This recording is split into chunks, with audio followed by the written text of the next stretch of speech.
Hey guys, let's take a closer look at osmosis. Remember, osmosis is the movement of water from an area of high water concentration to an area of low water concentration. It's one of the three types of passive transport, which moves particles from an area of high concentration to an area of low concentration without the use of any of the cell's energy or ATP. Now, when we look at osmosis, we need to first understand that cells exist in solutions. Remember, we talked about that the substance that the cells are in, the majority of the outside of the cell is made of water. And also the cytoplasm, the majority of the inside of the cell is also water. The majority of you and I is also water. Between 70 to 80% of our bodies should be water. Now, a solution is made up of two parts. There's a solute and there's a solvent. The solute is the thing that is being dissolved, and the solvent is the thing that is doing the dissolving. So, what happens with a solution is water molecules will actually associate with a substance and separate it. So, this was sodium chloride, and the water molecules were able to surround the sodium ion and the chlorine ion and separate them from each other, which is how the substance is dissolved.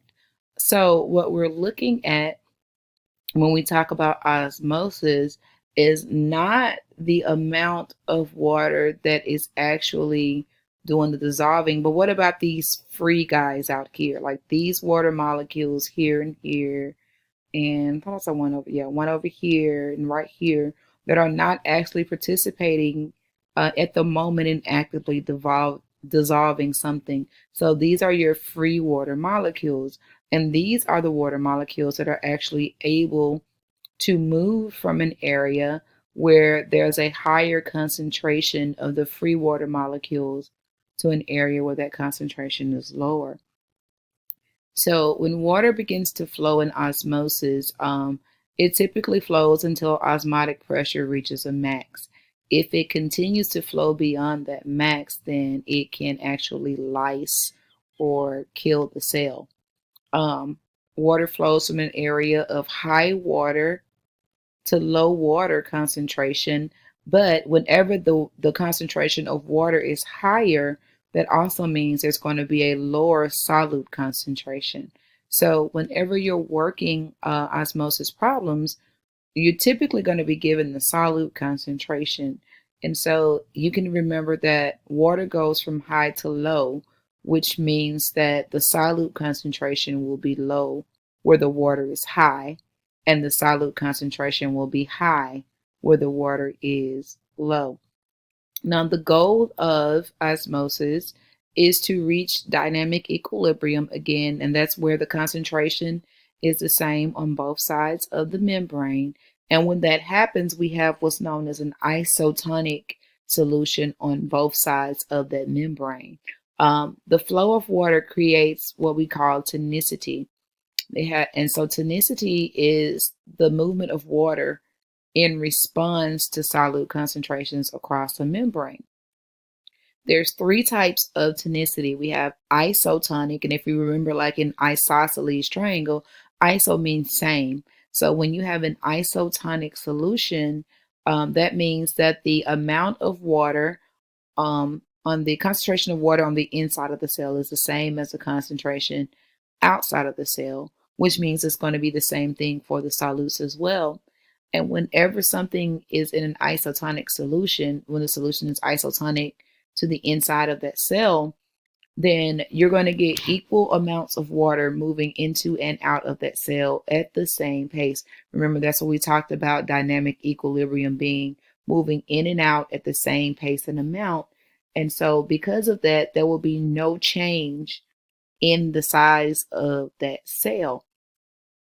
So, that's one type of tonicity. The next one would be hypotonic. Think hypo, hippo. In hypotonic, when a cell is placed in a hypotonic solution, that means that the water concentration on the outside of the cell is higher than the amount of water on the inside of the cell, and water moves from high water concentration to low water concentration. So, in an effort to reach dynamic equilibrium, the water will move into the cell. And think about putting water into a balloon. So, if you put water into the cell, it'll begin to actually swell. And if the amount of water coming in does not reach dynamic equilibrium before it overcomes the osmotic pressure, then the cell will actually lyse or burst. But the initial reaction is the cell to actually swell.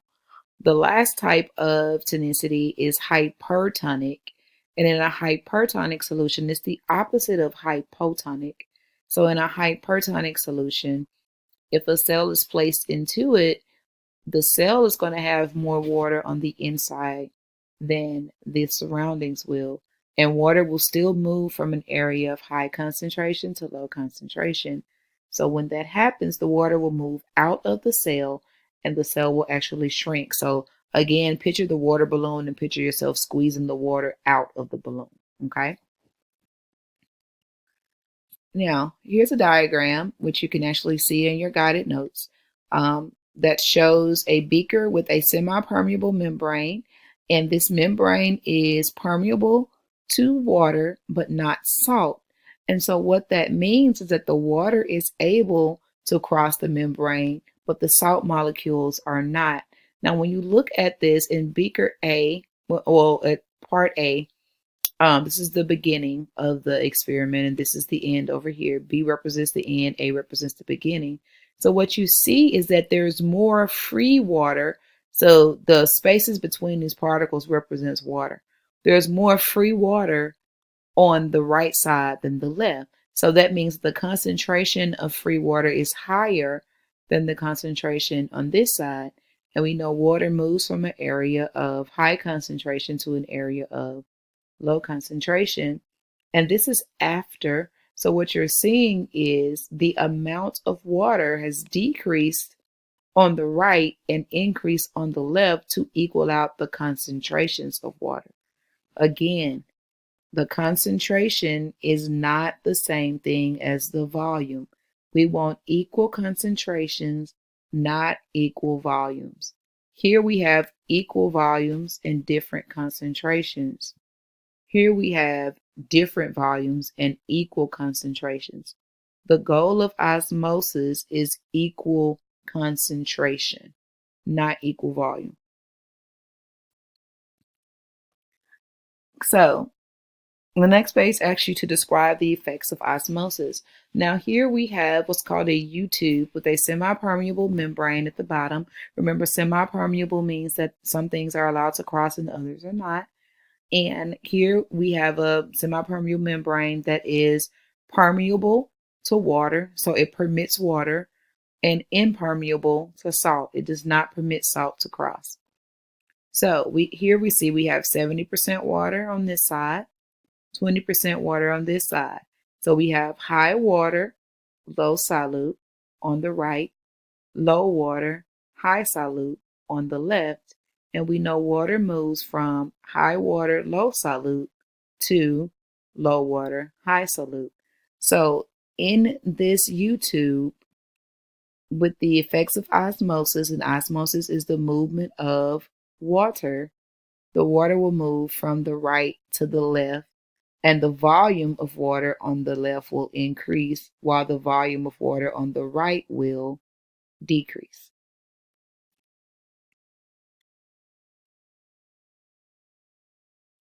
So, these questions are ones that we actually went over in class. So just make sure you go back through them. Um, and you can pause the video here and answer these questions. Try to answer it without your notes, and then go back and check your notes to see if you have the correct answer. And so I'll go to each set of questions and just sit for a second so that you can have time to actually pause and check your answers.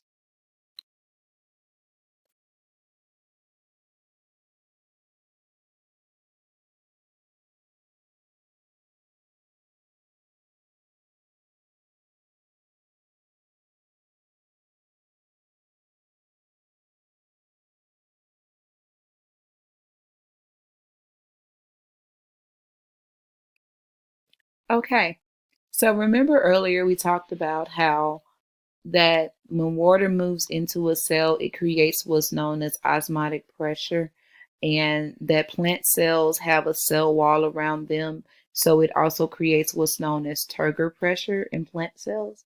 Um, that cell wall does plant cells a huge favor by creating like a counter pressure against the osmotic pressure that is coming into that cell. So as the central vacuole fills with water, it in turn puts expands, and it puts exerts a pressure on the plasma membrane, which exerts a pressure onto that cell wall. And then in turn, the cell wall is able to like stand up straight. It's like it puts it in check almost. So it's going to be firm. And because of that, the normal plant cells prefer a hypotonic solution. For a plant cell to be normal, it prefers to be in a solution where there's more water in the environment than inside of the plant, so that the water continually moves into those plant cells. And if you remember, well, you don't remember, but just to give you a little preview, plant cells use water consistently in photosynthesis. And also, plants lose water to the atmosphere through transpiration. So there needs to be a continuous water supply coming into these cells for these cells to remain normal. Now, a normal plant cell is what we call turgid. So this is going to be a plant cell that is upright, that's sturdy, this is your healthy plant. Now, isotonic and hypertonic solutions are bad for plants. Um, Hypertonic is the worst, so we'll talk about it last. In an isotonic solution, remember plant cells need a continuous supply of water coming into them because the water is continuously being used in photosynthesis and being lost to the atmosphere through transpiration. So water needs to continue to come into the plant. But if a plant is in an isotonic environment, it's taking in as much water as it is losing. So those plant cells are not able to be sturdy. So they begin to droop, or what we call wilting, and this is not a favorable environment for these plants. They're headed towards death at this point. Not dead yet, but they're headed there. And this is what we call being flaccid or drooping, wilted. So we see that in an isotonic environment for plants. The worst environment for a plant is a hypertonic solution. Again, plants need continuous water coming in. If it's losing water to the environment, then the actual vacuole will lose water. The vacuole is anchored to the plasma membrane. As the vacuole shrinks, it pulls the plasma membrane, and plasmolysis is going to occur. Lysis means to like split, divide, break, mess up.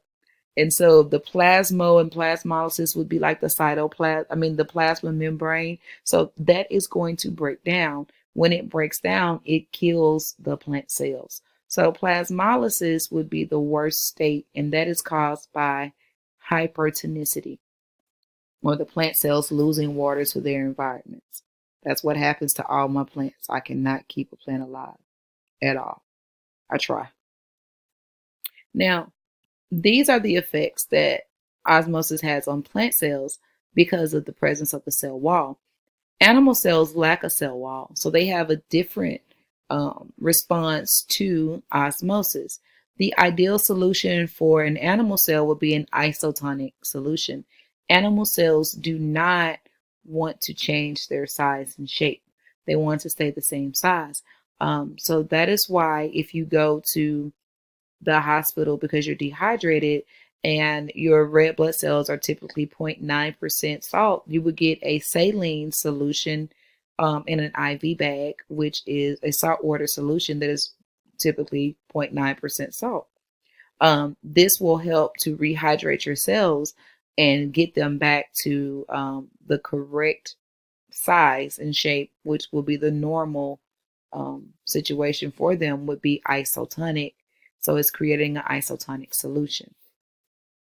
Now, if an animal cell is in a hypotonic solution, water is moving into the cell will begin to swell, and it can swell to the point of actually lysing or bursting. Um, the opposite of that would be hypertonic, where the water is leaving the cell and the cell will actually shrink and shrivel. Now, shriveling and lysing are bad for animal cells because it can reach the point of cell death.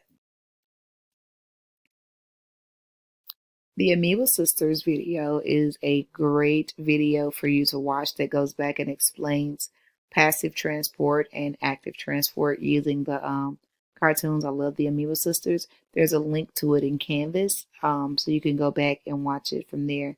Up next, we're going to talk about active transport and how active transport actually works in the cell. Here are some more questions that you need to work out. Again, pause the video, work these questions, and then go to your actual notes and check the answer. Now, this particular question, though, there were some others like this. I want to work this one, I want to talk through this one to make sure you remember how to work a question such as this. So this question is asking you what will happen to the animal cell in the diagram. So we have a cell, which is represented by the smaller circle, sitting in a solution, which is represented by the larger circle. Now, the inside of this cell is 8% salt, and the solution outside of the cell is 10% salt. Now, we know we're talking about osmosis because we're given a percentage of the solution. Notice that it did not give you the water percentage, even though it's talking about osmosis, which is the movement of water. So this is where you you have to determine the percentage of water, or you can remember the way the water will move in response to the solute. Remember, water moves from high water, low solute, to low water, high solute. So the first way would be to look at my solute concentrations where I have 8% inside and 10% outside.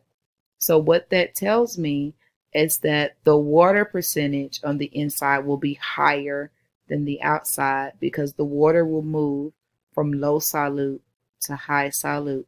So water will leave this cell and the cell will shrink.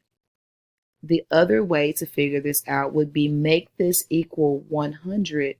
And if it's a solution, I know that the solute is given, so the solvent, which is water, is not. So this tells me if it's 8% salt, is 92% water on the inside. On the outside, if it's 10% salt, it's 90% water on the outside, and water moves from high to low. So 92 is higher than 90, so the water will leave the cell and the cell will shrink. So the correct answer to number 11 would be A.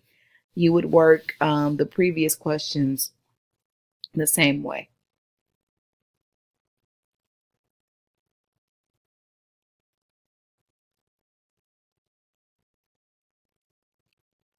All right, check the next video for active transport.